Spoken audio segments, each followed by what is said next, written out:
Hello and welcome to the official podcast of Palate Exposure, featuring Ilona Thompson, a podcast for those seeking the ultimate in wine, food, and travel. Each week she interviews winemakers, chefs, celebrities, and a variety of guests that shape the way we enjoy life. In this episode, Ilona sits down with Paul Michael of Peter Michael Winery. They do, and delicious wine, by the way. Thank you. It has uncommon elegance and refinement, which again is a recurring theme. Is there particular vintages that you're a big fan of with respect to that bottling? So these wines get better and better because the vines are relatively young. Okay. So that's my first response to that. And so they are, they're 10 years old. No, they're 13 years old now. So I think they're beginning to really show their potential.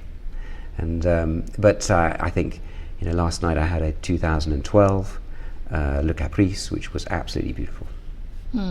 So that's how I welcome myself onto the property here.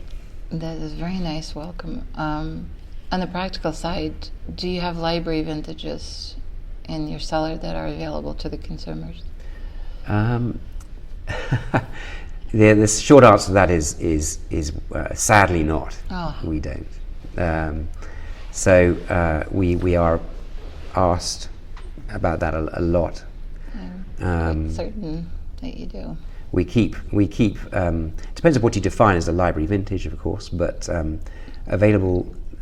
We keep some to have a library ourselves, to have our history, and to bring them out on special occasions here when we're here, when we're entertaining as well. So for sure we keep a small library, but we don't have a release program for library vintages. No. Got it. We don't. So and we get asked all the time. given your winemaking philosophy and the quality and the continuity and the fact that this wines show up so differently every time you put your lips to them, so to speak, obviously, unless you were in the mailing list throughout the years and were smart enough to realize that this wines really they don't need to be sold, they actually remarkably can be enjoyed early in life. But short of that, the only other options for you guys, I guess, is chasing it at auctions or something like that, which is always an interesting proposition in terms of how the integrity of the cellar.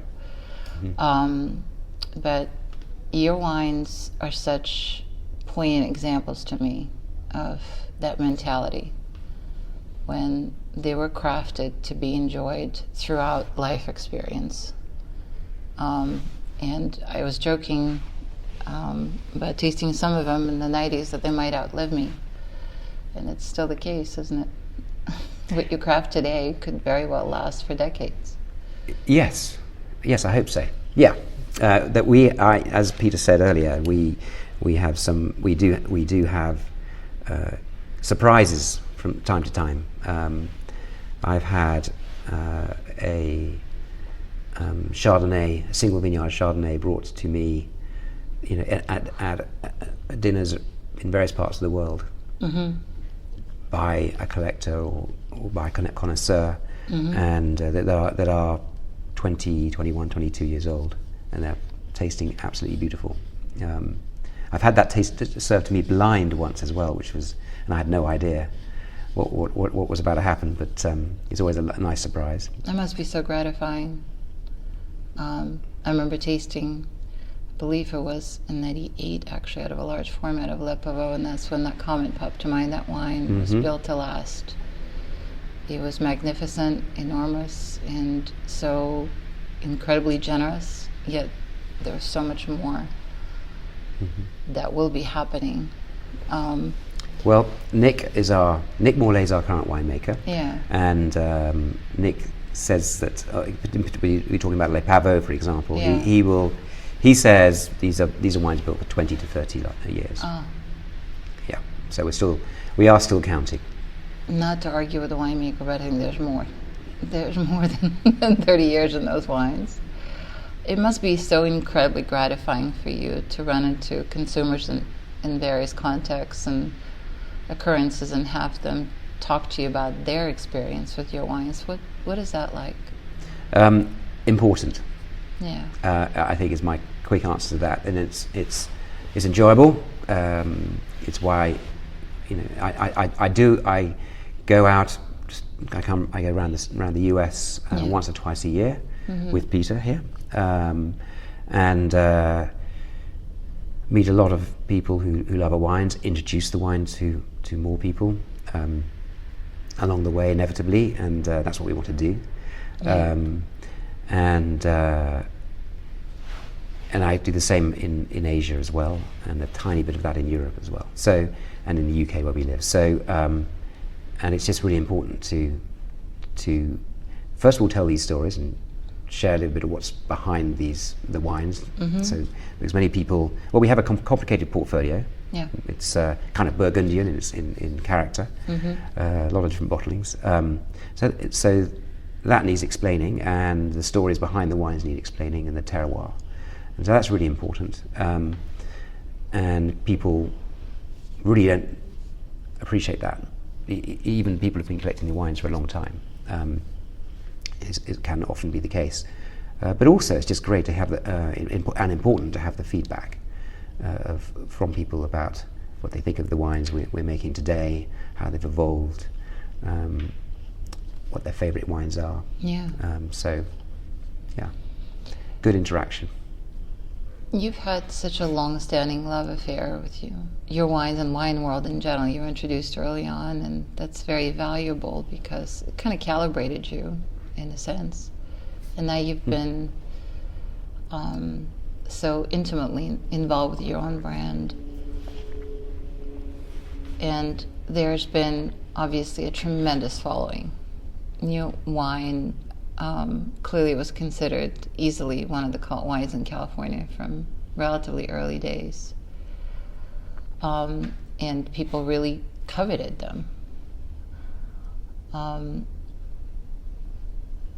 How has the consumer base changed? And even more importantly, those people that have that curiosity about your wine, that maybe are a bit younger and really don't know the depth of your story, maybe have heard of them, or maybe even haven't. What's your message to those folks that have the desire to get to know you? How would you like to be introduced and known? Okay, that's a great question. So I think how has it evolved over time? I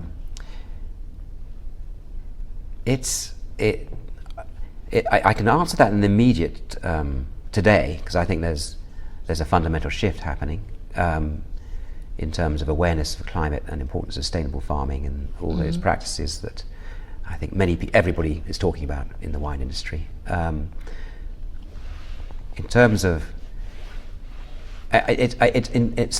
so I'll come back onto that. But in terms of, I find it amazing. Well, I shouldn't find it amazing, but you have people who have known our wine for a long time, known the brand for a long time. But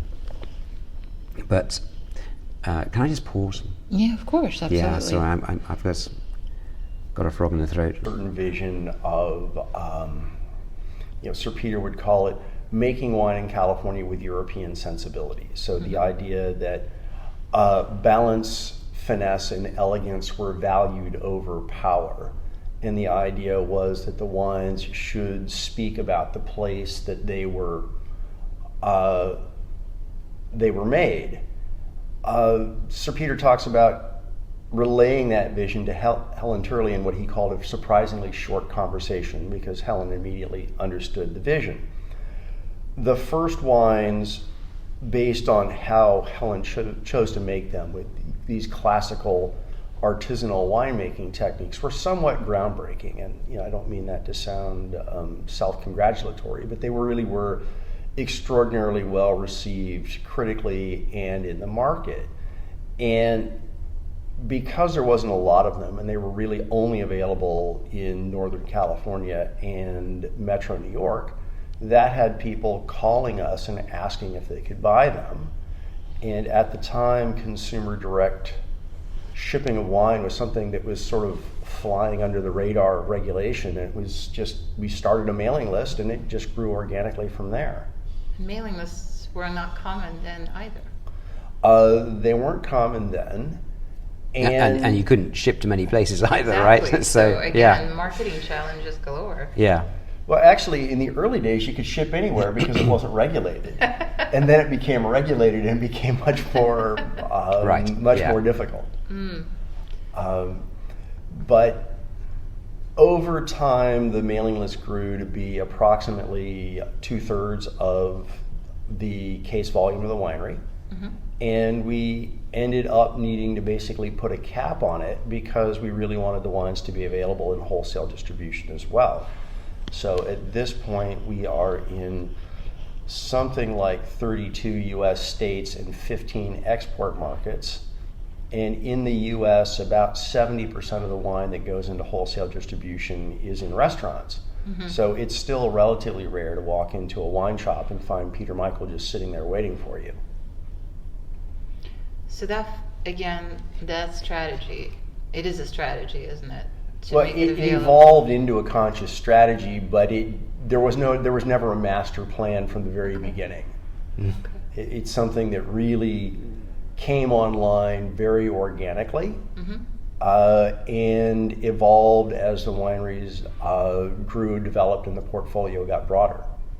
And then we took that mailing list online. We were probably one of the first to do that, I think, and which was also quite brave to do at the time. And I think for a while there was some people on paper and some people were online and by email, and that then gave another lease of life and future to our fan base and people who know us and help to spread the word a bit. And at the same time, our production's grown. So, we've been making approximately 20,000 cases of wine for quite some time now.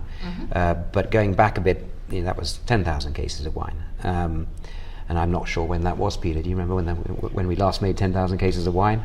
Well, I've been here since 2006, and it was before my time. Before your time, okay. Yeah, we were probably 14,000, 15,000 cases of wine when I got here in 2006. There you go. So, been steady growth, and that will continue a little bit.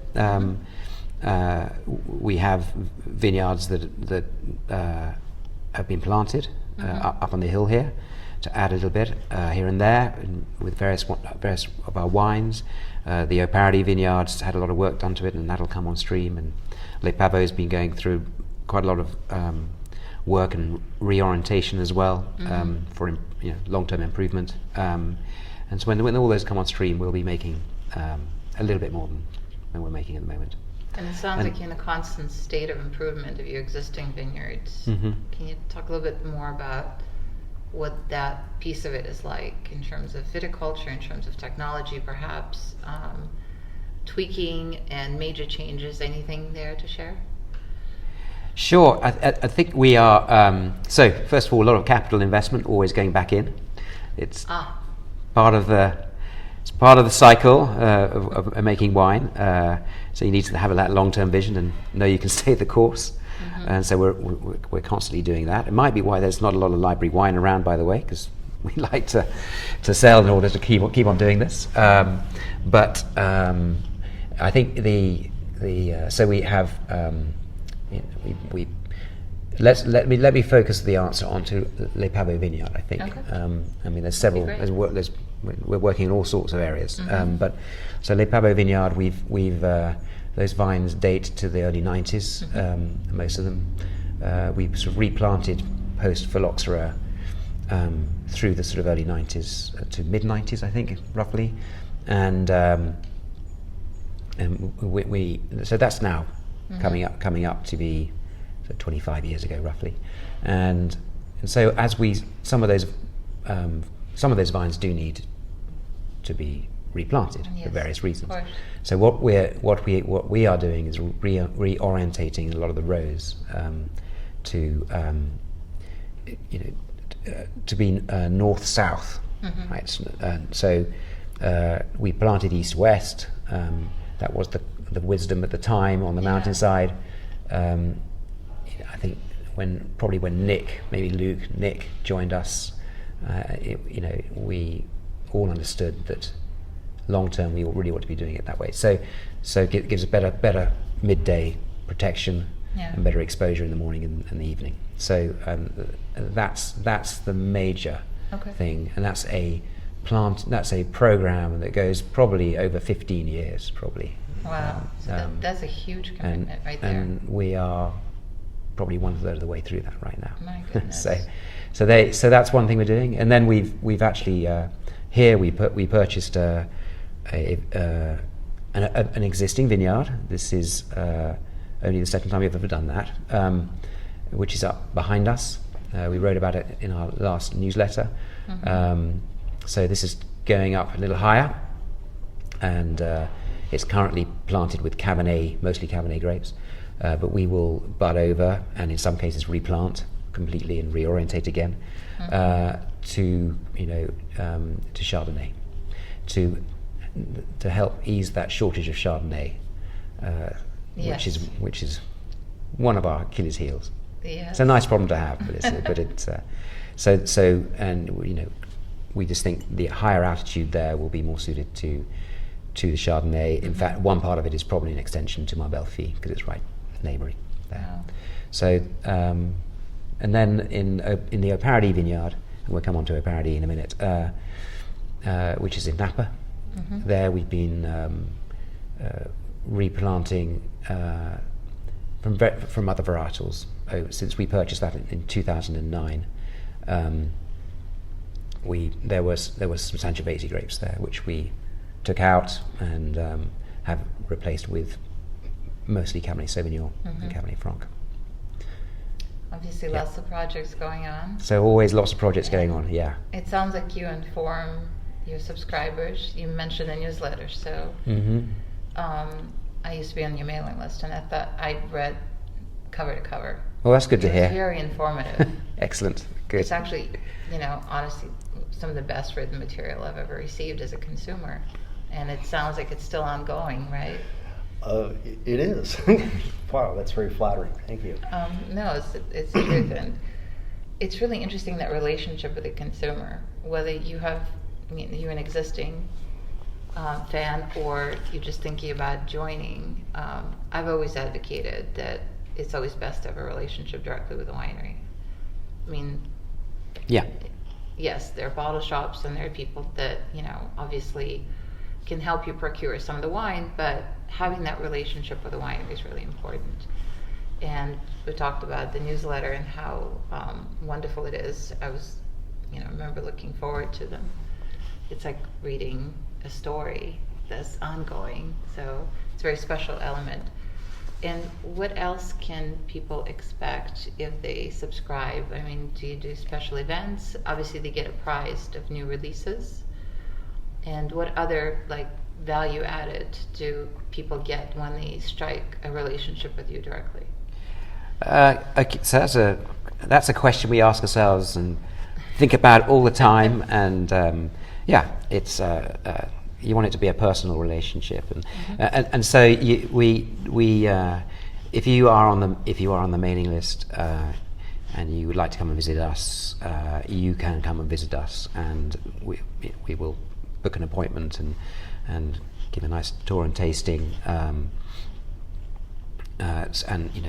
you just get to enjoy the property, and I think and that's probably the most important. Of course, it's not open aspect. to the public, right? So we're not open to the public. So generally, but we will welcome introductions, absolutely, and we'd love to have more people coming through. But the trouble is, we're small. Yes. And so we have a limited capacity, and so people who are on our mailing list and buying our wines, and we naturally welcome them and give them kind of a priority. Wow. Is that a fair statement? Well, would you say? the We pro- look. We try to make. We try. We're looking at each other here because this is always like, how can we be more friendly Yeah. to everybody, More right? approachable, yeah. And more approachable. And you know, Kate, and that's what we want to be. But at the same time, you don't want to Yeah. hammer the property, and the team are small. So Well, the There's other tensions. thing that really needs to be stated very frankly is that the wines are relatively difficult to come by, and the primary advantage of being a mailing list member is access to the wines. So Yeah. we will have 2 releases a year. Okay. The portfolio of 15 wines is split between those 2 releases. So each wine appears in either the spring or the fall. No single wine appears more than once, but people have the access to the whole portfolio, and it would be next to impossible to walk into any kind of a retail environment and have access to the whole portfolio.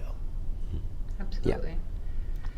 Well, everything you've described in this conversation points to quality, integrity, thoughtful approach. You know, you have never shied away, like I stated earlier, of some Challenge. formidable challenges. Yeah, and not just a challenge, but it's like almost staggered circumstances, and you faced them head on. No resting on laurels.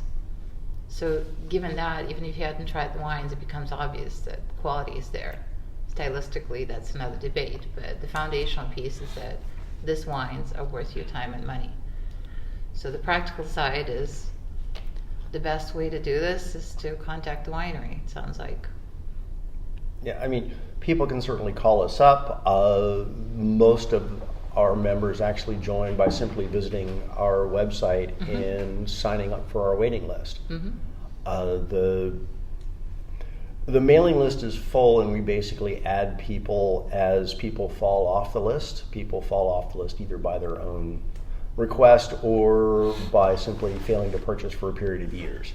So when we haven't heard from somebody in a while, we reluctantly move their account into a sort of a suspended status, and we'll certainly reinstate it if they request, and that makes room for new people to come on. yeah. Yeah, well that's... Yeah, and we understand that people. I think it's important. We understand that people can't buy our wines a year in, year out, ad infinitum. Absolutely. So that's, we try to be as accommodating as possible to everybody in that sense. Excellent. That said, we've been keeping mailing list records since 1992. And we have people on the list that joined in 1992 and still purchase the wines. That's so fantastic. That again speaks to how special your brand is. Congratulations on that. And in that same vein, So we should taste a wine. yes, we should taste some wine. And I was going to ask Paul a question about maybe you can share a story from your travels and interactions with your fans that was particularly touching, curious, entertaining, something that had an impact on you. Okay. Can we pause? Absolutely. I have got. So we're about to hear a really special story that validates that something we discussed earlier, that the wines last and last and last and can be quite chameleonic in terms of perception. So tell us. So, you asked stories from the road, so to speak, and we've had we hear stories of meeting people who met,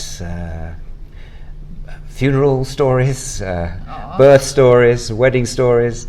We have all sorts of people with personal stories, but this one, this is I was in Hong Kong in 2016, and Jeannie Jolie, the Asian NW, hosted a small dinner with us and a few friends of hers, and brought along a selection of wines and to taste over dinner. And they were blind, and they had tinfoil, and she said we were going to have some fun. That's always promising. And this was in the China Club in Hong Kong, and so that was great. So she started to reveal these wines over the course of the dinner, and there were a couple of Burgundies came along, and a couple of our current or fairly current releases, and that was fun. And then there was one, and she poured it out and said, "What do you think?" And I said, "Well, clearly this is a lovely old Burgundy, a Chardonnay." And she had a twinkle in her eye, and I could see. And then she revealed, and it was Belcote 1996, a 20-year-old single vineyard Chardonnay from here. And that was a lovely surprise, because I think everybody just didn't see that one coming at all. Yeah. At least for me. So evidence of a single vineyard Chardonnay, with great age worthiness. Absolutely. And I've had a few. It often has been Belcote since. People bringing one to a dinner, and as I just heard just now, or reminded just now, we did make Le Caprice and Clos du Ciel were Chardonnays originally that we made, but they were non-estate Chardonnays, and so as we became 100% estate grown, we discontinued those wines. But when the Pinot Noirs came along, we thought, well, we can reuse them, and that's what we do. And it's never been an issue for us in the marketplace. But a Clos du Ciel did turn up. A Clos du Ciel Chardonnay did recently turn up at a dinner, and it was a Chardonnay, and my colleague didn't know the history and was totally confused. So there you go. I just want to highlight the estate piece as well, because you've made such a concerted effort to not only acquire some really phenomenal vineyards for a specific set of reasons, without a doubt, but also your 28-year relationship with your vineyard manager, which means that remarkable continuity and again that intimacy, breadth and depth of knowledge of the land that he possesses, and understanding of philosophy. And the winemaking succession, which you mentioned some of the who's who of New World, without a doubt, that people like Marc Aubert and Vanessa Wong struck out on their own and created their own brands. And so did Luc Morlaix. And Luc Morlaix as well. Yeah. Yeah. So you had such a diverse group of people working here in a winemaking capacity, and yet your wines had this theme going forth from the inception till now, that again there are variables in there. What's so important is that fundamental philosophy that seemed to permeate. Is that deliberate? Is it something that you discuss? I think it is pretty deliberate, yes. That is one instruction that we do make pretty clear when we have a new winemaker join us, is you can improve the wine, just please don't change the style of the wine. Stay consistent with what we're making, what we're about, and that's been the rule. And then we've added to the portfolio as we've gone. So Nick has been here for a number of years now. Nick is Luke's younger brother. So when Luke moved on in 2005 and subsequently started his own Morlaix family estates, he introduced us to Nick. The conclusion of this interview can be found in the next podcast, already available for your download. Thanks again for tuning in to the official podcast of Palate Exposure, featuring Ilona Thompson.